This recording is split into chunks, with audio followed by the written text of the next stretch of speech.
Si discuteva sui problemi dello Stato, s'andò a finire sull'hashish legalizzato, che casa mia pareva quasi il Parlamento. Erano in 15 ma mi pareva in 100. Io che dicevo, beh ragazzi andiamo piano, il vizio non è stato mai un partito sano. E il più ribelle mi rispose un po' stonato, e in canzonetta lui polemizzò così: che bello, due amici, una chitarra e lo spinello, e una ragazza giusta che ci sta, e tutto il resto dite che importanza ha.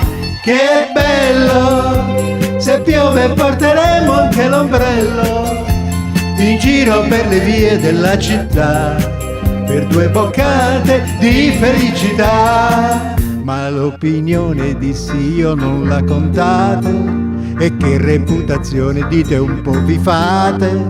La gente giudica, voi state un po' in campana, ma quello invece ad ascoltarmi continuò: che bello, col pakistano nero e con l'ombrello, è una ragazza giusta che ci sta, e tutto il resto che importanza.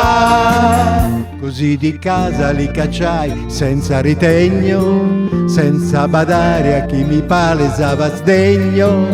L'accompagnai per strade chiuse ogni sportello, tornai in cucina e fra i barattoli uno che bello, col giradischi accese lo spinello. Non sarà stato giusto, sì lo so, ma in 15 eravamo troppi, no? E questa, amici miei, è una storia disonesta, e puoi cambiarci personaggi, ma quanta politica ci puoi trovare? La, la, la.